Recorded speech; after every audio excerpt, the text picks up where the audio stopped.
Combined commanders কনফারেন্সে যোগ দিতে দুদিনের সফরে কলকাতায় এসেছেন প্রধানমন্ত্রী নরেন্দ্র মোদী। ইস্টার্ন কমান্ডের সদর দপ্তর ফোর্ট উইলিয়ামে আজ থেকেই শুরু হয়েছে কম্বাইন্ড কমান্ডার্স কনফারেন্স বা সিসিসি। আজ থেকে আগামী দুদিনে কনফারেন্স চলবে। এবার কনফারেন্সের theme year of reforms transforming for the future. সম্মেলনের সূচনায় প্রধানমন্ত্রী নরেন্দ্র মোদী সহ ভারতীয় নৌবাহিনী, ভারতীয় বায়ুসেনা, ভারতীয় সেনাবাহিনীর শীর্ষ আধিকারিকরা উপস্থিত ছিলেন।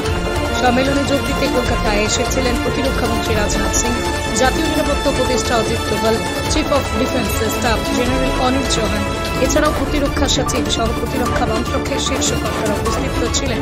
এবারে কম্বাইন্ড কমান্ডার্স কনফারেন্সে অত্যন্ত গুরুত্বপূর্ণ, কারণ অপারেশন সিঁদুরের সাফল্যের পর তিন বাহিনীর সমন্বয় থেকে স্ট্র্যাটেজি, সেনাবাহিনীর পরিকাঠামো, ভারতীয় প্রতিরক্ষা বাহিনীর সংস্কার সহ প্রতিরক্ষা বিভাগের আধুনিকীকরণ ইত্যাদি বিষয়ে বৈঠকে আলোচনা হচ্ছে।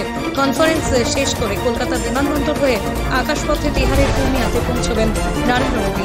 সেখানেই একটি রাজনৈতিক কর্মসূচিতে যোগ দেওয়ার কথা রয়েছে তাঁর। 1:36 নাগাদ প্রধানমন্ত্রী নরেন্দ্র মোদীর কনভয় বেরিয়ে গেল ফোর্ট উইলিয়াম থেকে।